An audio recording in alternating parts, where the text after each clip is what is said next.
नमस्कार दोस्तों, स्वागत है आपके अपने YouTube चैनल एमके क्लासेस पर। जैसा कि आप जान रहे हैं कि हम करंट अफेयर की सीरीज चला रहे हैं और पिछले अभी मैंने 3-4 वीडियो अपलोड किया है करंट अफेयर से। तो 2 तारीख से चल रहा है हमारा ये सीरीज।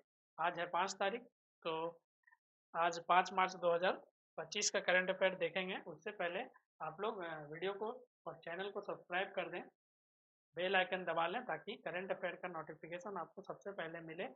और आई थिंक मैं जो करंट अफेयर कराता हूँ वो बहुत ही इम्पोर्टेंट है एग्ज़ाम के पर्सपेक्टिव से, आरआरबी, एनटीपीसी और ग्रुप डी के रिस्पेक्ट से कराता हूँ।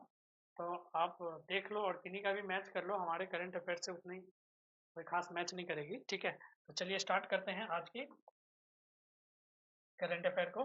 तो सबसे पहला जो आया है आज हमारा न्यूज़ में हमें दिख रहा है डीलिमिटेशन। डीलिमिटेशन क्या होता है? तो डीलिमिटेशन एक सीमांकन है। सीमांकन मतलब भारत लोकतांत्रिक सीमांकन एक महत्वपूर्ण प्रक्रिया है जो जनसंख्या के आधार पर संसदीय क्षेत्र और विधानसभा क्षेत्र, सांसदीय क्षेत्र और विधानसभा क्षेत्र को पुनर्गठित करता है, पुनर्गठन करता है। ठीक है, तो क्या करता है कि जनसंख्या के आधार से वो एरिया एरिया बांटता है कि कितने जैसा जनसंख्या है वैसे वहाँ का लोकसभा मिलेगा। यानी कि इसका कहने का मतलब ये हुआ कि जिस राज्य में जितना जनसंख्या होगा उतना लोकसभा सीट होगा। जैसे यूपी ये सब का सीट बहुत ज़्यादा है लोकसभा में। तो ये ये आपका किस अनुच्छेद में लिखा गया? आर्टिकल संविधान के इस अनुच्छेद में 82 और 170 के तहत लिखा गया। तो 170 में यह लिखा गया है, अनुच्छेद 170 में क्या लिखा हुआ है कि सीट एलोकेशन के बात किया गया है कि कितना सीट किस राज्य को मिलेगा, उसके बारे में डिस्कस हुआ है आर्टिकल 170 में। ठीक है, तो और क्या है कि बाद में अभी ये जो लिमिटेशन है आपका डिलिमिटेशन जो है वो 2026 तक के लिए, उसके बाद नया संसदीय क्षेत्र बनेंगे और किसी राज्य का घटेंगे भी और किसी राज्य का बढ़ेंगे भी, जिसके कारण से अभी देखो इसीलिए जो हमारा ये दक्षिण भारतीय राज्य जो है, हमारे साउथ इंडियन स्टेट जो है, उनका क्लेम है कि उत्तर भारत के राज्यों के सीटें बढ़ सकती है। क्यों? क्योंकि वहाँ के हमारे यूपी, बिहार ये सब के पॉपुलेशन बहुत इंक्रीज होता है, बहुत रैपिडली इंक्रीज होता है। और ये यहाँ के सरकार कहते हैं कि हम पॉपुलेशन घटा रहे हैं और उधर के सरकार बोलते हैं नहीं, पॉपुलेशन बढ़ाओ ताकि हमारा लोकसभा क्षेत्र क्षेत्र बढ़े, सीट बढ़े। जिसके कारण से इसी बात पे थोड़ा सा दक्षिण भारतीय लोगों जो वहाँ के संसदीय क्षेत्र हैं ये आलोचना उठा रहे हैं कि नहीं, ऐसा नहीं होना चाहिए। ठीक है, तो पहला जो सीमांकन हुआ था वो आपका 1952 में हुआ था, जो डिलिमिटेशन हुआ था, और 1976 में उसको संशोधित किया था 42वां संविधान संशोधन के तहत से। ठीक है, अभी 2026 तक के लिए था, तो 2026 आने वाला है, इसीलिए न्यूज़ में है। तो चलिए हम लोग इससे क्वेश्चन देख लेते हैं। तो भारत के संसदीय क्षेत्र सीमांकन किस अनुच्छेद के तहत लिया जाता है? तो ये आपका अनुच्छेद 84 के तहत लिया जाता है। ठीक है, तो चलिए हम लोग नेक्स्ट। हाँ, एक और अभी बहुत अच्छा कॉन्सेप्ट आया है आपका वालिस लाइन। वालिस लाइन क्या है? एक इमेजिनरी लाइन है, यानी कि काल्पनिक रेखा है जो आपका दो कंटिनेंट यानी कि दो महादेश के बीच में रखा गया है। ठीक है, बांटा गया है। देखो ये भी जैसे हम फिगर में दिखा रहे हैं, ये आपका एशिया पार्ट है और ये यहाँ से लाइन ड्रॉ किया गया है। तो ये आपका ऑस्ट्रेलिया पार्ट है, ये पूरा ऑस्ट्रेलिया पार्ट है और ये मेरा एशिया पार्ट है। इसी के बीच में एक इमेजिनरी लाइन ड्रॉ किया गया है जीव जंतुओं के लिए। ठीक है ना, वही लिखा हुआ है, एशिया और ऑस्ट्रेलिया के जीवों के बीच का स्पष्ट अंतर दर्शाता है। तो कौन स्पष्ट अंतर दर्शाता है? Wallis line. और वालिस लाइन कैसा लाइन है? इमेजिनरी लाइन है। कैसा लाइन है? इमेजिनरी लाइन है, काल्पनिक लाइन है। तो ये सब सवाल बन सकता है। ठीक है, तो चलिए हम लोग नेक्स्ट इसके सवाल देख लेते हैं। वालिस लाइन सेपरेट जो किस दो कॉन्टिनेंट महाद्वीपों को विभाजित करता है? तो ये मेरा एशिया और ऑस्ट्रेलिया को विभाजित करता है। अच्छा, मेरे यहाँ का क्वेश्चन दिखाने से पहले आप लोग खुद से भी जवाब दीजिएगा।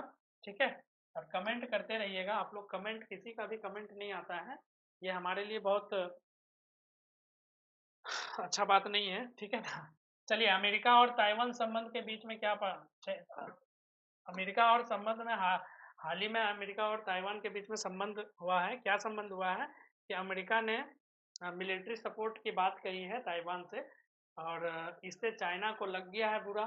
चाइना को बुरा लग गया है। क्यों बुरा लग गया है? क्योंकि चाइना ये मानता है कि वन चाइना पॉलिसी जो है उसका उल्लंघन किया जा रहा है, इसीलिए चाइना को बुरा लग गया है। ठीक है ना।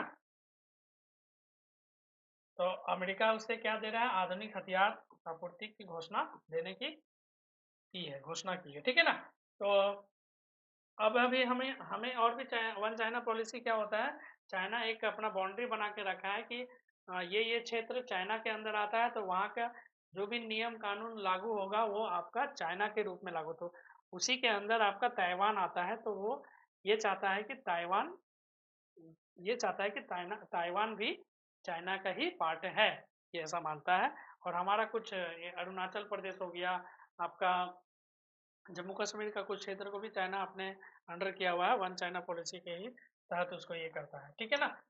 तो चलिए, हमारा one China policy associated with which country, कौन सा कंट्री के लिए है? चाइना के लिए। ठीक है। नेक्स्ट, भारत में एआई सेफ्टी इंस्टीट्यूट की स्थापना की गई है। ठीक है ना। हाल ही में भारत तो एआई सेफ्टी इंस्टीट्यूट का स्थापना की है। तो इसमें ये किसके किसके तहत किया गया है? इंडिया एआई मिशन के तहत किया गया है ना। कौन सा मिशन के तहत किया है? इंडिया एआई मिशन के तहत में। इसका गोल क्या है कि जो भी रिस्क, एआई से रिलेटेड जो भी रिस्क आते हैं उसको सॉल्व करना और नया टेक्नोलॉजी के बारे में प्रमोट करना, इसका काम यही है। मुख्य उद्देश्य इसका क्या है? एआई से जुड़ी जोखिमों को सॉल्व करना, निगरानी रखना और उसे जवाबदेह बनना और नया टेक्नोलॉजी का भी देना। ठीक है ना। तो ये आपका इंडिया एआई मिशन के तहत हुआ है। और इसमें क्या जानकारी रख सकते हैं हम लोग? इसमें हम लोग जानकारी ये रख सकते हैं कि किस मिनिस्ट्री इसे स्टैब्लिश करवाती है। तो मीटी करवाती है। कौन करवाती है? मीटी, मिनिस्ट्री ऑफ, कौन करवाती है? मिनिस्ट्री ऑफ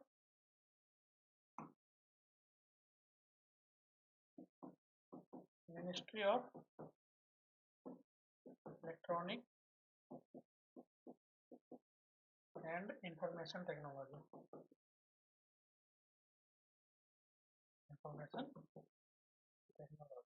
ठीक है।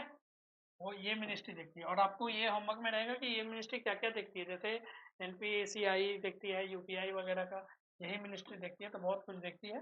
डायरेक्ट सवाल बन जाएगा कि आपका एआई संबंधित इंडिया एआई मिशन जो है वो किस मिनिस्ट्री देखते हैं, तो आपका नाम होगा मीटिंग। चलिए, वही क्वेश्चन है, under which mission is the government of India establishing AI safety institute. तो इंडिया एआई मिशन के तहत। चलिए next, India France economic corporation. India और फ्रांस के बीच आर्थिक सहयोग की बात है। फ्रांस ने क्या किया है कि जो पश्चिमी एशिया का पार्ट है भारत में, उसमें सब कॉन्ट्रैक्ट देने की योजना बना रहा है। तो उस योजना के तहत वो क्या किया कि ताकि और योजना बना रहा है, ताकि जो हमारा भारत और फ्रांस के बीच में जो व्यापार वाला, ट्रेड वाला जो चीज होता है वो मजबूत हो जाए, और भी मजबूत हो जाए। लेकिन इसका फोकस मेनली कौन कौन एरिया के लिए फोकस किया है? ऑयल, फर्टिलाइजर, इलेक्ट्रॉनिक्स और कम्युनिकेशन सेक्टर के लिए, मतलब तेल, उर्वरक, इलेक्ट्रॉनिक्स और संचार माध्यम वाले क्षेत्रों के लिए इस पे ज़्यादा फोकस किया गया है। ठीक है। तो ज़्यादा इसमें नहीं जानना है कि आपको क्या है इसके अंदर, ओनली ये जानना है कि किस क्षेत्र के लिए और ये है क्या। तो आपका क्वेश्चन है, what is the primary objective of India France economic cooperation agreement signed in 2025? तो क्या है जी? पश्चिम एशिया का व्यापार बढ़ाना। क्या कहा उसका ऑब्जेक्टिव है? उद्देश्य क्या है? Increasing trade in West Asia. ठीक है। चलिए नेक्स्ट, अभी क्या हुआ हाल ही में आपका ईसीआई को कुछ एलिगेशन लगाया गया है कि जैसे महाराष्ट्र में क्या हुआ, 6 महीने के अंदर 48 लाख नए मतदाताओं ने रजिस्ट्रेशन किया है, नया वोटर रजिस्टर्ड किए हैं, जिसपे पारदर्शिता, आपका ट्रांसपेरेंसी पे सवाल उठा है। किस पे? ट्रांसपेरेंसी पे सवाल उठा है, पारदर्शिता पे सवाल उठा है, ठीक है ना। तो इस पे सवाल इसलिए उठा है कि इतने जल्दी इतने कैसे हो सकते हैं।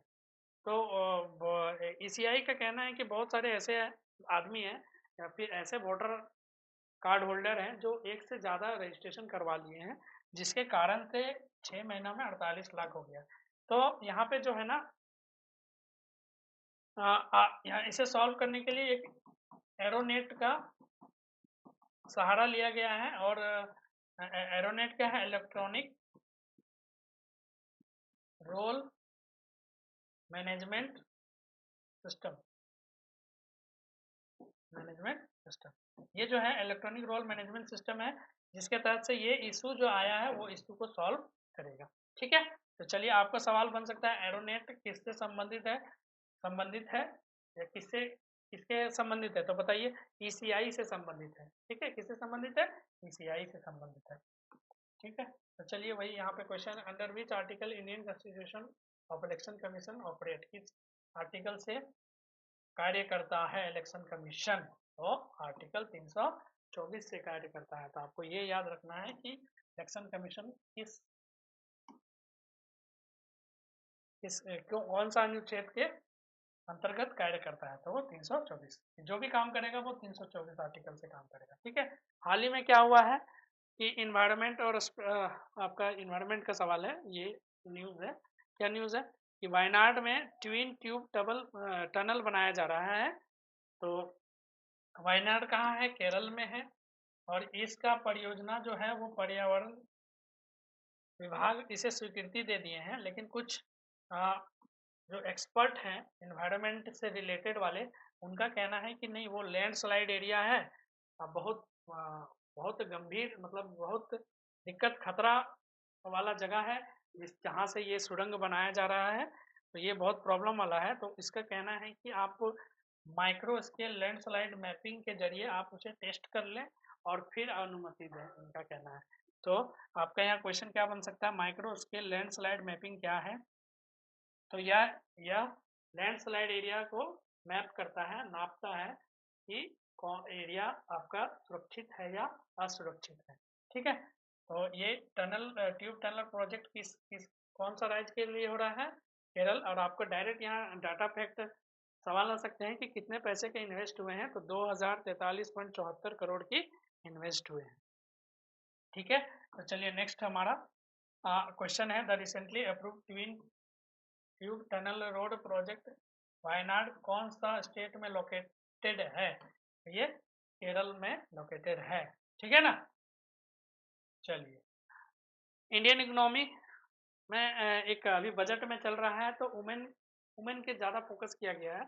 तो वहाँ पे 8.9% बजट एलोकेट किया गया है, किसके लिए, महिलाओं के लिए। क्यों किया गया है, ताकि महिलाओं को एंटरप्रेन्योरशिप बनाया जा सके, स्किल डेवलपमेंट दिया जा सके, उन लोग के अंदर स्किल दिया जा सके, माइक्रो स्मॉल मीडियम एंटरप्राइजेस खोलने के लिए प्रोत्साहन किया जा सके। एमएसएमई, जिसको हम लोग बोलते हैं कि छोटे जो उद्योग होते हैं ना, छोटे मोटे उद्योग, उसको एमएसएमई बोला जाता है। तो इसका प्रोत्साहन भी दिया जाएगा, ठीक है ना। तो पहले क्या होता था, पैसा जो बांटा गया था मात्र 0.7% ही पैसा को यूज किया गया था। अब हो सके आशा करते हैं कि सारे पैसा को महिलाओं यूज करेंगी, ठीक है ना। तो इसके ये बहुत इंपॉर्टेंट है महिलाओं के लिए।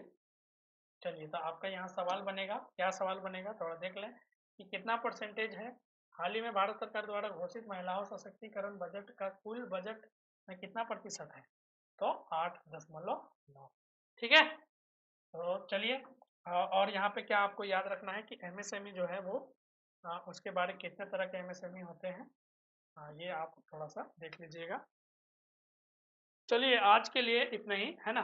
तो दोस्तों, कैसा लगा आज का ये करंट अफेयर, कमेंट में ज़रूर बताइएगा। और लाइक करना ना भूलिएगा, क्योंकि लाइक आप लोग नहीं करते हैं, ठीक है। और अपने दोस्तों के साथ शेयर करिए, ताकि ये करंट अफेयर आपके दोस्त भी इसका फ़ायदा उठा सकें। और ये जो सीरीज़ चल रहा है, ये मेरा सीरीज़ हमेशा चलेगा, ठीक है। ये कभी रुकेगा नहीं, इसीलिए आप इसे अपने दोस्तों के साथ शेयर करिए, चैनल को सब्सक्राइब करिए। That's all for today, thank you.